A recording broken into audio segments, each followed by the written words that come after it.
will come along and have some. I just couldn't do it. Boy, I'm supposed to be at the health center. Today is Tuesday, right? Mm-hmm. Okay, let me call over to the health center. Here's what's happening with that plane. That plane comes from China.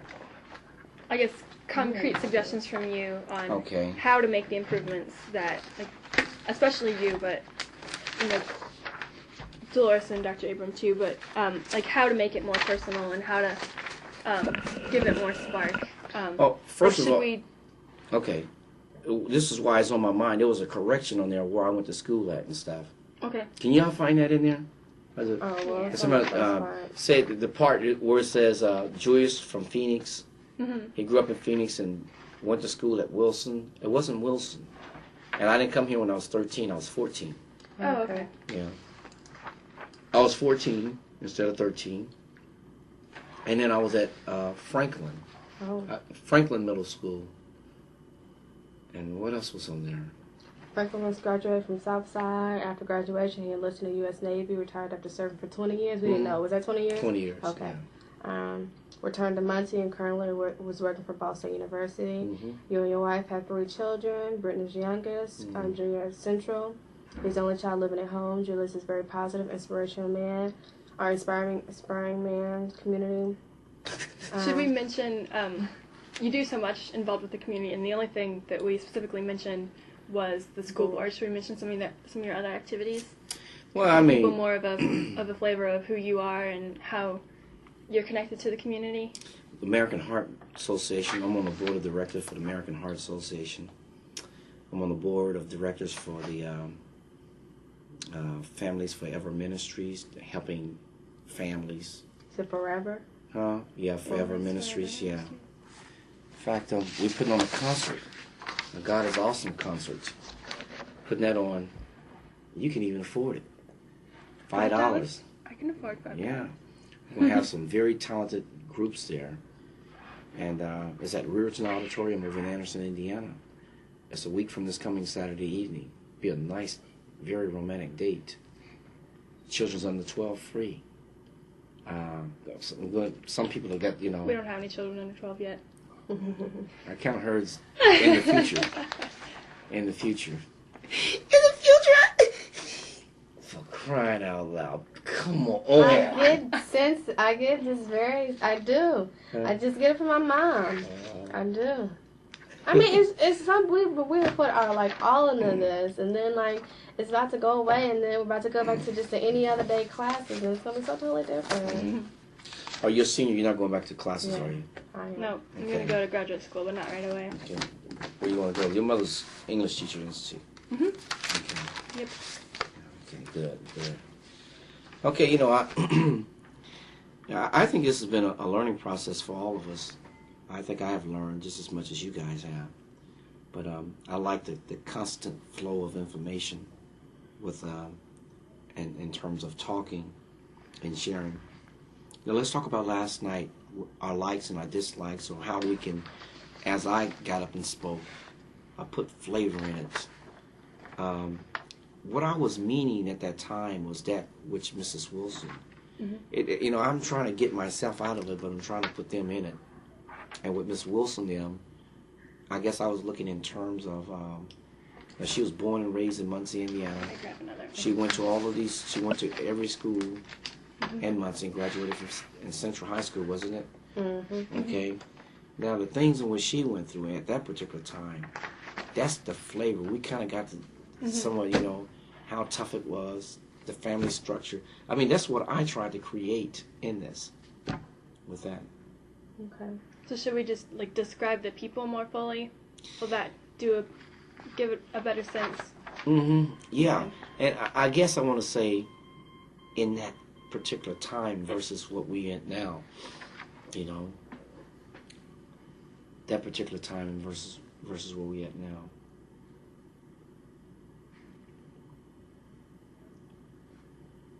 How do you know the Wilsons? How do I know the Wilsons? Yeah. How long have you known them?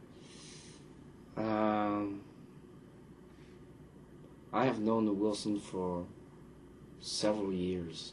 Mm-hmm. How'd you meet him? Now, it's been a long story. That Mr. Wilson has a flag business. Mm-hmm. And And I think I was buying my flags from him. But years ago when I was a paper boy, when I was about 14 years old, I used to see this guy, you know. And then I kind of got involved with him through Boy Scouts. I was a scoutmaster, and there he was. He taught me a lot about scouting. So I kind of had a relationship with him during that time, scouting. So I forgot you mentioned that. Then why did you write it down? You forgot that part too, didn't you? No, I copied it down. It's in our notes. That which got cut out, right? A lot of stuff did get cut out, and a lot of it was mine. I felt that in my stuff, in my opinion, was personal, but I don't think it was personal in the way that you guys are making it or wanting it to see. I put it personal where I kind of put my own opinion and describe the education, how things are changed, how they were, and how they've changed now. I think that's the personal that I have put in it. And I believe the personal that you guys want to see is, like you said, with Mrs. Wilson describing how maybe how she was a Sunday school teacher, or she still is. I think she said she still is, but they said she wants to retire. But how when she first started off, it was just she do her lessons and have fun. Where nowadays you have to pull these kids in to get them to come to Sunday school, and you got to do this, you got to do that, and you even have to do that to get their parents to come to churches and things like that. Is that the person you want us to be like? Things have definitely changed. I mean, when Mrs. Wilson started off, hey, she didn't have to do this. She had a lesson, da da da da. But now in the 21st century, she has to pull teeth and whatever. Is that the type of story that you want, or how much detail, how much flavor are you looking for in each individual story? Because we can put it in, but it can easily get cut right back out, and we would have no say over. And that's what we were talking about earlier. Like, if someone feel like, well, regardless of what we're going to do, it's going to get cut anyway. Can they add to that? Can they add and take out? Well, these are the publishers that are going to cut. Yeah, it's not even. This is way over me, Eric. Those are the people we need to be speaking to. Well, see, that's what Jared mentioned that too. These are, he feels that you guys should meet them and have something to say to that, but we didn't. Who said this? Jared had mentioned, you guys talking to the publishers, because we feel like last night everybody was kind of upset because their PNGs were being said, but they weren't being told the stories that they wanted because they were cut out. And I don't think you guys all understood that they were in there in our first draft, but because of page limits and things like that, we had to cut a lot of stuff out. Not saying there was unnecessary stuff; it was just stuff that we could, pass by, or Eric and them felt that we didn't need, and they're coming from the publishers, telling them what they need and what we don't need in our stuff. So I don't think you guys understood that last night, and so that's what we were talking about. Maybe he needs to tell you all. We can put it in here big as day, and then when you guys see the book, it may not be in there. We won't know, until the day it comes out. So it's like, and we don't want to have no. Aren't disappointed with us, and then with you, since you're one of our advisors, and with Hurley, since this is this project is his baby. Yeah, and we don't want everybody coming back. What? I thought you said that you were going to put this in, and making all these promises to you all, and then we had no control over it. And I don't think anybody knew that last night. I think that was something that could have been said, but. No, I didn't know that. Yes. Yeah, and really, it's not so much you guys; it's the publishers, because they're the one who interject and subtract stuff out of there. Yeah. What would have been nice if we could have had one of them there, so that we can convey this to them, or they could have heard that. But ain't nothing personal, honey. No, I know it's not nothing. No, I didn't never take it personal. No, it's nothing like that at all. But we don't know how anybody else feels. Like the Reinhardts, for example, they take. I've been noticing a lot of different things with them, and from hearing other people's conversations with them, and I don't know if they'll take it personal or not, or if anybody else. But some people want their stories told, and if it's getting cut out and they're not being said, then that's not our fault, and we don't want them to be like, well, I don't like you guys now because you said you're gonna have a story in there, and then now it's not in there. So, no, I don't think. Yeah, I think Mrs. Red seemed kind of disappointed with that first chapter. But some of the stuff that she had said and wanted in there got taken out. Yeah. Did you guys interview her? No. No, I had wanted to, but we never made it over there. Yeah, she was a retired school teacher. The third one, right? Yeah, Dolores talked a little bit about her. She and her husband both. Yeah. He's a graduate of Michigan State. And he taught school too then? Mm-hmm. Okay. Mm-hmm. I didn't know that. Yeah, he taught school, and they was very, very poor. Very, very poor. Yeah, people had to buy him clothes and stuff just to, go to school. I mean, he was really, really poor, but there's a story and a journey with him as well. But I don't think I'm not disappointed. I really like what you're doing. In fact, we could have just left it the way it was, but the fact that we got to condense and trim away some of the fat, and but the key is to finding the people who wants to take the fat and trim it away. That's who really needs to be involved, because they're the ones who's going to make a decision. Should it go, or I think this is important? I don't think this is important.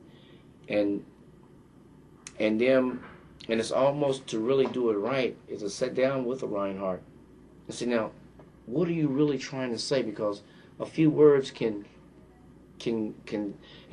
there's power in writing, and a good writer can use very few words and get his point across. Versus someone like me, I have to talk a long time and really ain't said nothing. You know what I'm saying? But a good writer, he can do that. So I guess that at this point in time, I just want to compliment the two of you and tell you that I think what everything you have done was good. Now, Dolores had a point. I just used the word the flavoring, not about the words, but the flavoring. I just wanted all to just jive together. But I really can't do a whole bunch of talking because I really hadn't went through the whole thing. I just want everything just to flow from chapter to chapter, when it comes to that sort of whole overall book. And we got to look at the overall plan. That the overall book lines up, and you move from one chapter to the next chapter, and it's all on the same course. I'm more like that. That's what I was trying to say. I couldn't get the words last night. Yeah, I think he said they're going to have I don't know if we're going to be there or not, but I think he said he's going to try to set up when the final book comes in, or when he gets all the stuff together, that he's going to have another meeting with all the advisors, so you guys can read the whole book and then come back a week or so later and then have your opinions. I don't know if the publisher's going to be there or not, but that's definitely something we can put in his ear to see, since you guys may want to talk to him. Well, guys, for me to read the whole book, they got to give me some time. I mean, I got so many books and so many things I'm not even reading right now. Yeah, I'm just passing stuff over. But that's good. When is the next time we're going to get together? On April the 19th? Is that what he said? April 17th? Take pictures and stuff? Is this the last time he's talking about? Or a time before then? No, there'll be, I think after that in May sometime, when they get the entire book back. Okay. But we probably won't be there because I have class, summer regardless, and graduation, and people moving on, different things. So we may not be there, but Eric and her and them all will be there. I don't think I set a date for that yet. Okay. What do we got for? Where's my? Where is my?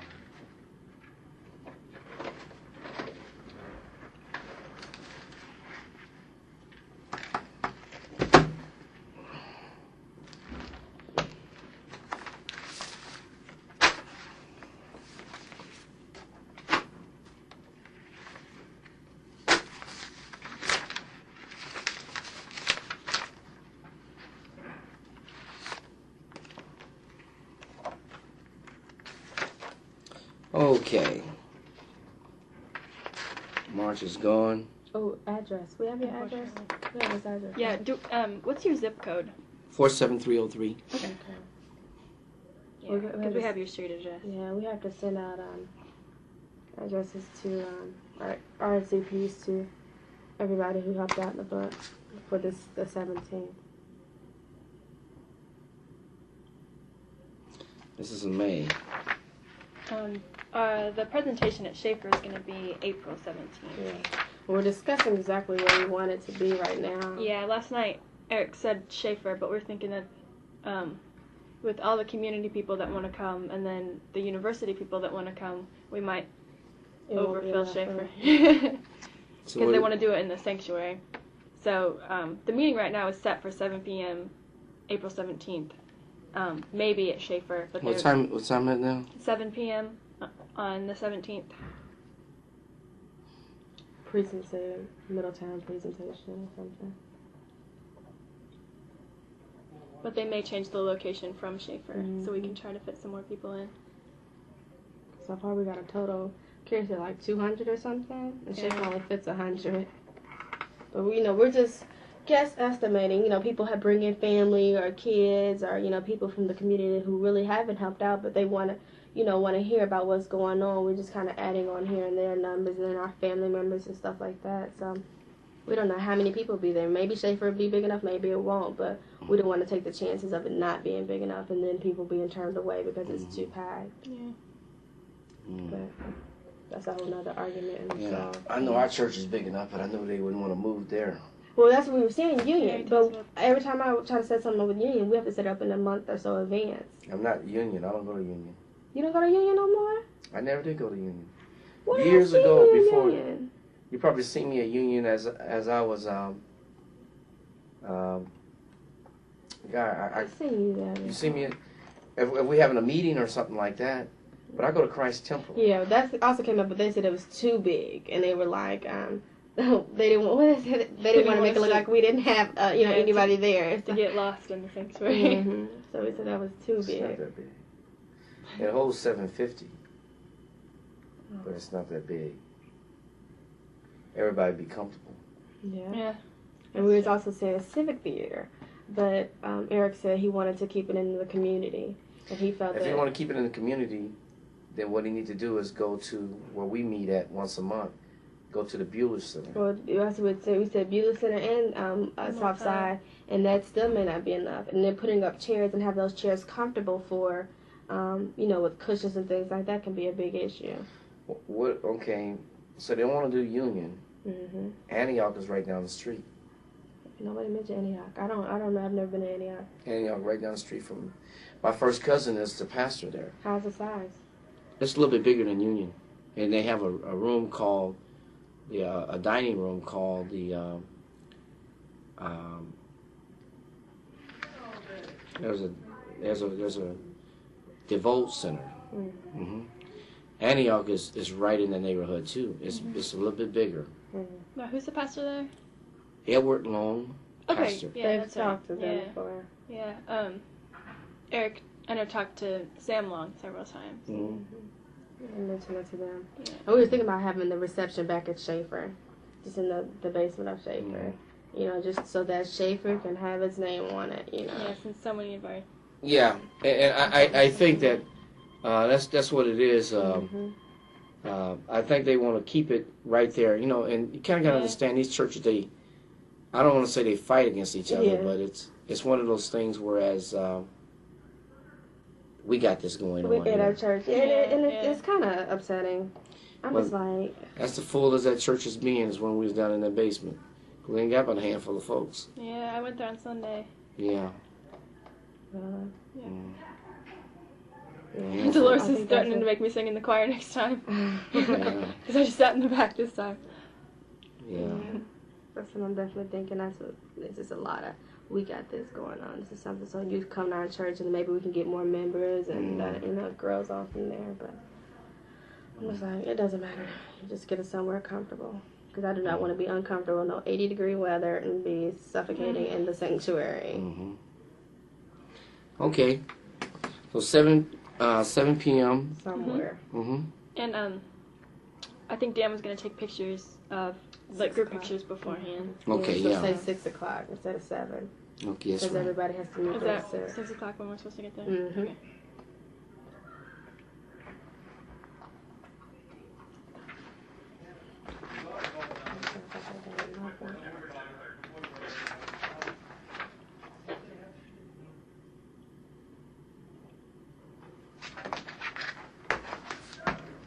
Okay. But with these stories, you guys said last night we need more personal, jazzy, or not jazzy, I think that's just one of my words I put in. Missing storyline, the person.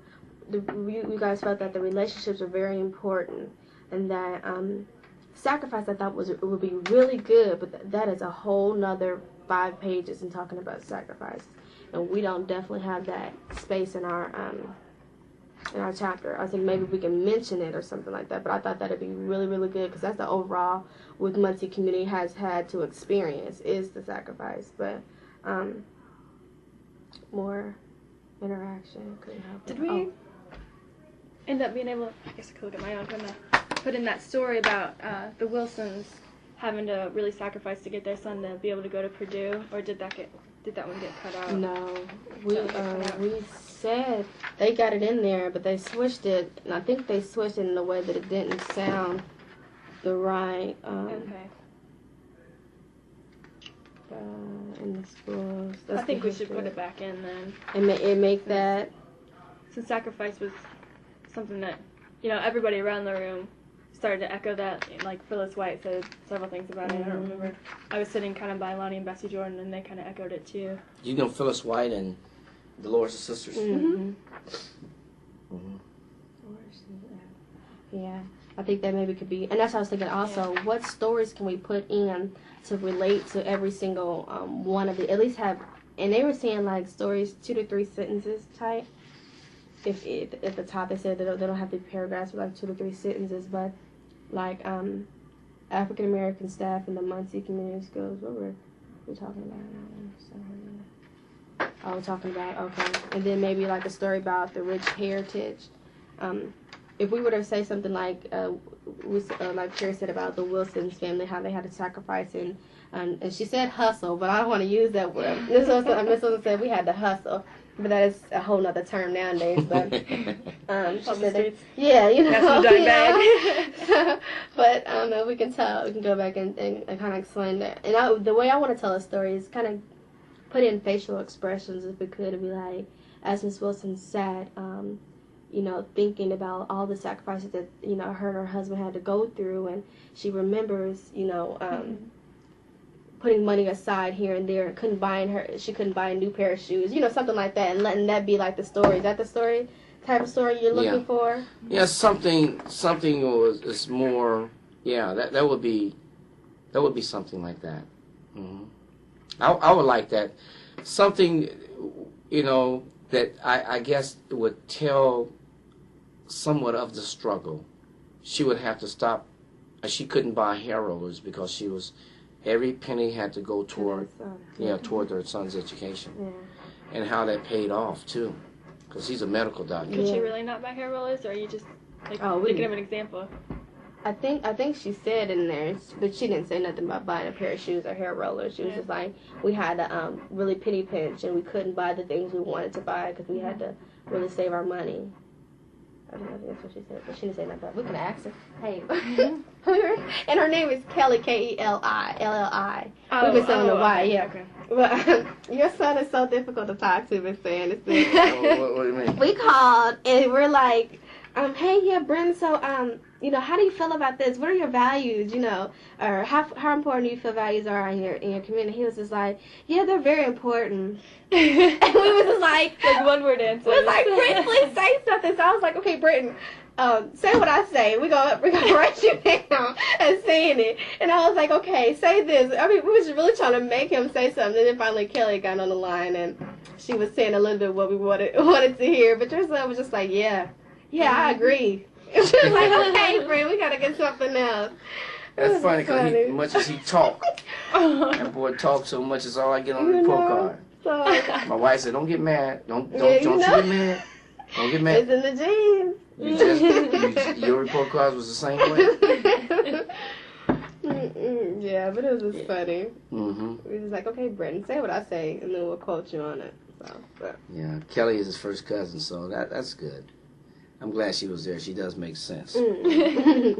Okay. So, yes, I think that would be a good, that was a good illustration you just gave concerning Mrs. Wilson in terms of making some sacrifices in order for their son and daughter to go to school. They denied themselves, so to speak. And not only them, but your parents doing the same thing. Yeah. Mm-hmm. Yeah. They can have a lot more, but what they doing, they waiting on you guys. Yeah.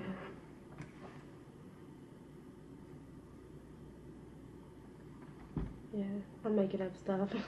As tears fell up in her eyes as Miss Wilson reminisces on the sacrifices that she had to make. When I know, that's just... You can't lie. I know, I know. But it was just something in my head I was just thinking right now. Okay, but anyway. Okay, so this story's like that, right? Mm-hmm. That's good. Okay, well.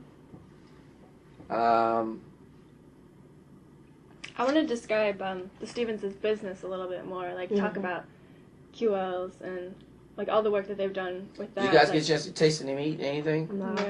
They don't have side orders, do they? Like macaroni, cheese, and greens and nothing. Well, they used to do all that stuff, chitlins and all that, but you know, they've been successful with slabs of rib. I went over there. You know, next month, 500 week, they make a killing in that. Really? Doing barbecue, smoked turkeys, and all that stuff for Christmas. It's a very lucrative. It don't look like it, but trust me, they have cars lined up all around River Road. It's a very lucrative business. Yeah. Because he has been doing it for so many years, and people like his smoked turkeys and his barbecue ribs and all that, and love all that stuff. I went over there the other day to get some. And I was dropping the thing off at your house. Did you got that right? Mm-hmm. Okay. And well, obviously, I guess. Anyway, I rode past there, and I was like, they don't have no macaroni and cheese. I wanted some macaroni and cheese so bad. I was like, man, I don't even want none now. So I ain't getting none. Well, you know, with you, you don't have to go in there. I mean, what day did we go over there? Was it Monday night? Mm-hmm. See, they're not cooking Monday night. Yeah. Had we went on a Thursday night, I always get, people in there, and he always give you whatever you want to eat. Mm-hmm. You can get it now. I mean, all we got to do is just go over there and say, hey, QL, we're not finished with this. I mean, I'm just tired. I just eat it all the time, so it ain't no big thing to me. What does QL stand for? Well, that's his name. His real name is QL? Yeah, QL Stevens. It doesn't like Quincy Lee or anything like that? That's all I know. Everybody knows just QL. Now, when did you meet them? Oh, shoot. I met QL when we used to go to church together. We used to attend the same ministry. Oh, really? Mm-hmm. So I've been knowing QL, shoot. We was deacons together.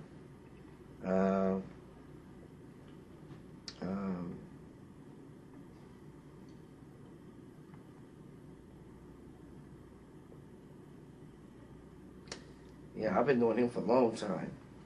Gosh, it will go back until the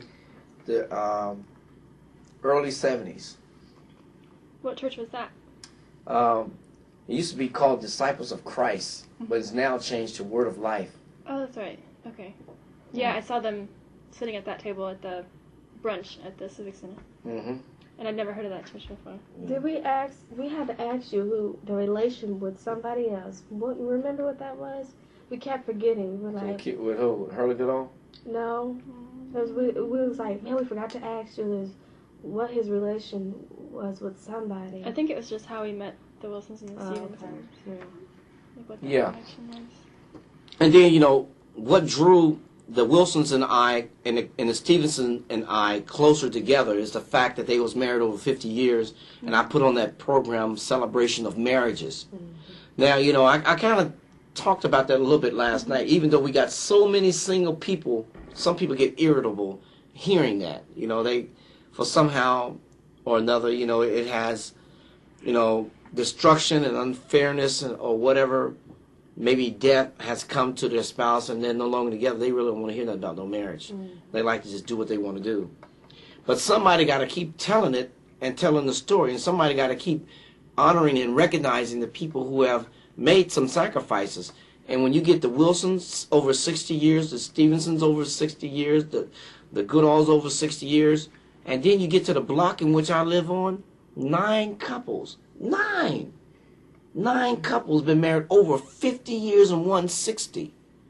Man, that's something. I mean, that one long block tells a story. And I go around and talk to the, some of the widows and all of them all the time and get their input. I think that is so important because, honey, I'm saying this, around your age, the way people get married and divorced so quickly, it's going to be something of the past. They can't do it. I got a sister been married 4 times and constantly saying it's the guy's fault. When I know deliberately she's messing up.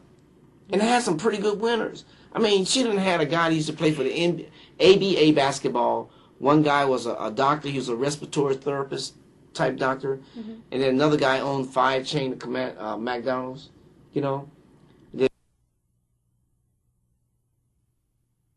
gotta start looking at yourself when the second or third marriage comes around, you know? That makes you wonder. Yeah. Okay. Well, but I am determined to continue to press and push this little area when it comes to family. And everything that I'm into is around family. The school board is dealing with children and family. These organizations I'm in, like Christian Marriage Fellowship, Family Forever Ministry, that's about families. Christian Marriage Fellowship, that's about family. The American Heart Association, that's all about the total family. You know what I'm saying? And then I was in the Habitat, I was on the board of directors for Habitat for Humanity, building houses for families. Everything that I'm doing is pushing and exalting and encouraging the families. I like that.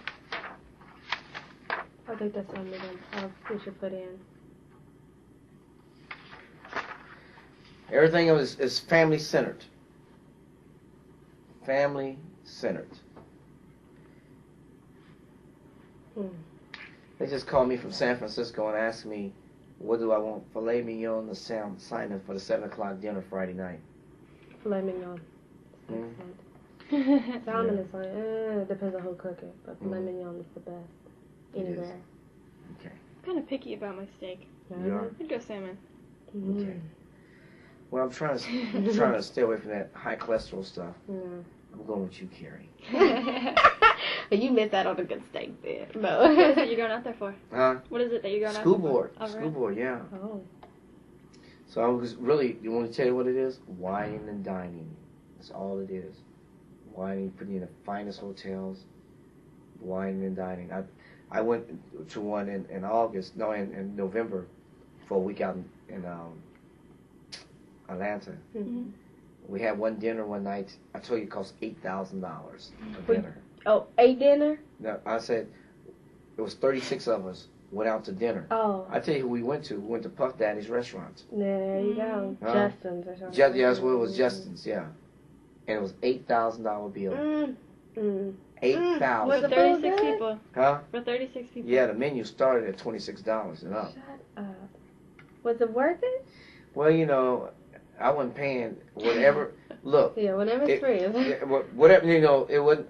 Whatever you want. You want to? Hey, he wants some more crab legs. Hey, get some more wine over here on this table now. Whatever you wanted. It wasn't, but whatever you wanted, you got it. $8,000. Then we went up to this. The very first night I was there, they brought. They sent me a bowl of fruits and stuff to my room. I said, who did this? The superintendent from Michigan, who happened to be my cousin. He did that, and then he invited me up to the 72nd floor. There's a rotating. Rick's boat, not Rick's boatyard. Yeah, the floor just moved, or is it the floor that moves, or something moved? The whole thing was rotating. This was the. Because there's one in Indianapolis. Yeah, the one in Indianapolis, but it ain't 72. 72 floors. Yeah, No. This is 70 because I was on the 52nd floor, and when I wake up and open up my big curtains, I'm even with the clouds, and I'm looking down. So wow. My mother would throw a fit. Wait a minute, the hotel rotated, or was it the restaurant? The restaurant. Oh, okay. The restaurant. Yeah. Yeah. It all rotated, but on the set and see with that night, our waitress, when we got done eating, her tips. She got tips. She said she had enough to make the payment on her brand new SUV. Her tip was just that good, she said. Because we was leaving, going out, she said, thank you. Y'all just made the payment on my SUV. And I had some left over. So that tip was good. You didn't hear what I'm saying. So what they do, they wine and dine you and all that. This ain't being recorded. This ain't about that. Yeah. I need to go work down there. Yeah. You ain't lying, man. Yeah. You be in for a shock. You get down there, though. Yeah. I've always wanted to move down there, but I think it was just because of the city life. Mm-hmm. But I think now that I'm good and older, it's like I'm not into the city life no more. It's really nothing else about Atlanta. Mm. Maybe some little history here and there, but that's about it. There's somebody in Atlanta I'm trying to avoid right now. Won't tell that story on tape, though. What's his name? Her name. Oh, that dealt with Atlanta. So, again, we need to continue to push and kind of look at this, look at our stories, see what we can put in, just like you just went and put that little part in, which I just got to saying. Everything I'm doing is basically family-centered. Mm-hmm. They don't want any quotes. That kind of got me last night. I kind of wanted to jump in there and say something concerning that when she said, you can't, help me out. 48 to 66. You can't have a champagne lifestyle or something like that. On a beer budget. On a beer budget, yeah. And I wanted to step in and say, I don't know if I told you guys, but maybe I told the other carrier then when I was dealing with them, is that the deal is, with that particular thing, I says, we as people, and I was referring to Afro-Americans, listen to this carefully. We buy things we don't need with money we don't have to impress folks we can't even stand. So basically what it's saying, we always trying to impress one another. Buying stuff that we don't need with money we don't have to impress folks. Okay, that is the truth. So with that being one of the things, we just got to continue to find, we got to find the right thing, the right words to put into those slots that brings it out, to tell the story, to tell the journey, that which we not only walk down, but that which we know. So I'm more into the journey part of it, and I really want you to do real well on this. And as a team effort, is that I don't look at the fact that we're better than the other groups. We're all the same. But if they work real hard to try and make this. Now, see, some people in these groups, I know the one young man got sick and he was out, and this other guy had to do it by himself. They're not as far along as we are, But I just want the whole thing to just funnel in and flow together, that each chapter and each group can complement the other. Where one leaves off, another begins with a smooth transition. So that's one of the things.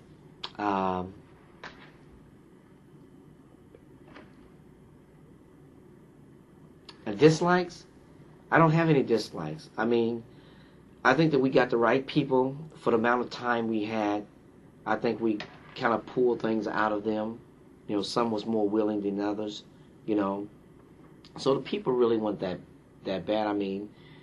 Some of them had history, who have lived a long time. Then some of them lived a short period of time, other than trying to pry and pull some out of Brent. Otherwise everything else was pretty good. So, and I think everybody treated us with respect and honored us, I have no complaints, none whatsoever. But then again, I'm not doing the writing part of it. That's where the skills and the talent comes in, is how we present it and how we write it, to give the room, to give that book its lustrous taste,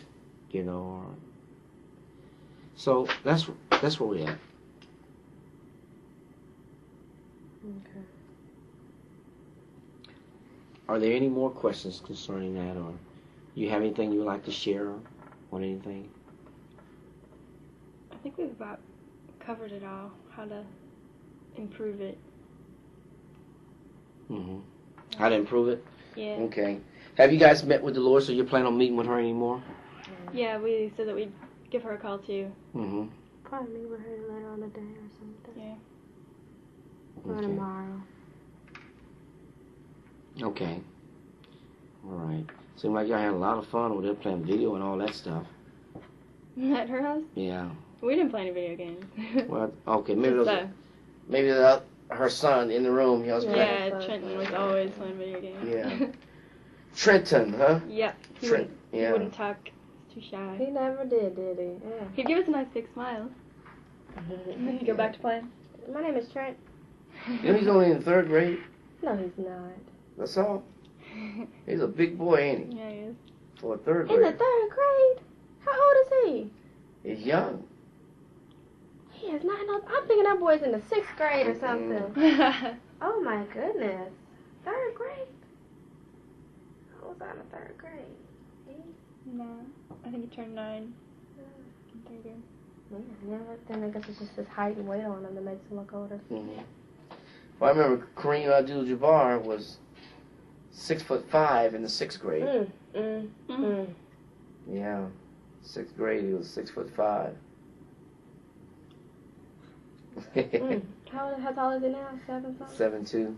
7'2". Can you imagine being his teacher? You know, sit down, please. Alright, well, we'll let you go. Thanks for meeting with us and helping us out with this. Okay, well, I plan on being there on the 17th. Okay. Again, if you guys don't have anything to do, not this coming Saturday, but the following Saturday over at Anderson Brewerton Auditorium, if you wanted to go over there, just let me know. I can get you fixed up. I'm going to be at home that weekend. Okay. My sister's going to take me to a play. Okay. What weekend is that? Oh, I'm going out of town. Is that the 13th? No, it's 12th. Yeah, it's 12th and 13th. I'll be out of town that weekend. Okay. Going down. What movie y'all going to see? It's at the Indiana Repertory Theater. It's Shakespeare's As You Like It. My sister got free tickets to any show of theirs this season at her company Christmas party, and her boyfriend didn't want to go to the company Christmas party because, I don't know, there are people there he didn't want to see, and he was like, oh, it's going to take too long, I don't want to go, it's Saturday night, I want to go out with the boys, so I went with her, and so she's taking me. Not him. That's very interesting. Okay, well, when tell your sister, I don't mind going with her if they got extra tickets. How You Like Me Now, when that comes up, I want to go.